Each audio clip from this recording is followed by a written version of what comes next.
Пусть мальчик услышит мир. Жители Коми собирают деньги на слуховые аппараты для 5-летнего Юры Паршукова. У мальчика двухсторонняя смешанная тугоухость 3-4 степени, врожденный порок сердца.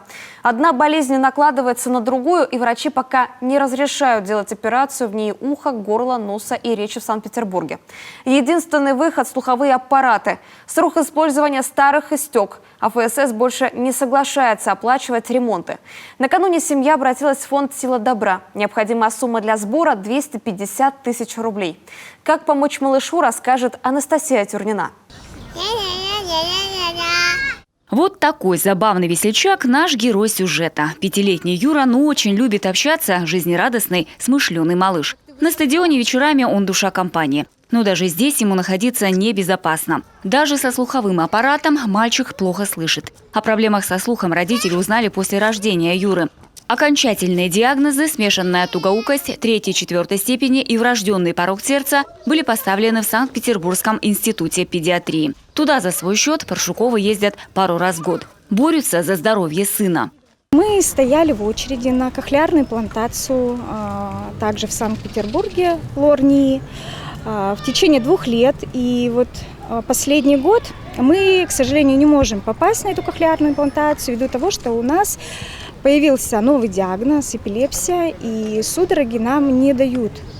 То есть у нас противопоказания, нет разрешения сурдолога, невролога, эпилептолога на эту процедуру, так как врачи боятся, что электростимуляция она может спровоцировать новые судороги. И единственный выход – это купить аппараты, чтобы ребенок мог слышать. За помощью к жителям республики семья обращается впервые. Старые слуховые аппараты пришли в негодность. На новые, качественные средств нет. Изначально сумма сбора составляла 200 тысяч рублей. Но буквально вчера они подорожали на 50 тысяч. У него эписиндром. И на фоне эписиндрома мы ждем удобный момент, когда будет стойкая ремиссия. И после стойкой ремиссии готовим ребенка для проведения данной процедуры. Но перед тем, как идти на кохлеарную имплантацию, мы обязательно рекомендуем слуховое протезирование.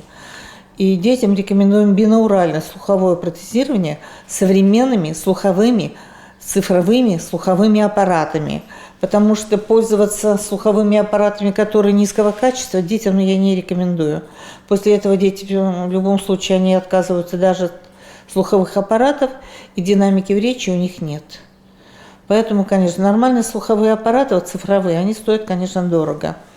Государство у нас, к сожалению, проплачивает всего 8,5 тысяч на слуховой аппарат. Остальные деньги – это ищут родители возможности. Сколько понадобится времени на ремиссию, неизвестно. Может, год, может, 2. Накануне Паршукова обратились за помощью в фонд «Сила добра». Средства собирают по проекту «Спасти ребенка». Помочь мальчику можно по-разному. Например, принести наличные в офис фонда. Можно сделать перечисление по кнопочке «Помочь сейчас», которая у нас выставлена на сайте и странице ВК. И можно сделать перечисление через Сбербанк, где есть наш логотипчик. Сбербанк передает нам денежку полностью, сколько вы перечислили, без комиссии. Банк ВТБ-24 подключился, это новый у нас момент, который мы снова разрабатываем. У нас есть QR-код для тех, кто увидел и прям сразу же может сделать этот момент, перечислить для Юры Паршукова. Любое перечисление, которое вы делаете, старайтесь внести туда не только благотворительный взнос, но и прописать для Юры Паршукова. 30 июня Юру ждут в слуховом центре Санкт-Петербурга. Как только соберется нужная сумма, смышленышу приобретут 2 сверхмощных слуховых аппарата. Тогда малыш услышит не только громкие звуки, но и шум дождя или листвы. Познакомится с миром поближе и начнет полноценно общаться со сверстниками. Анастасия Тюрнина, телеканал Юрган.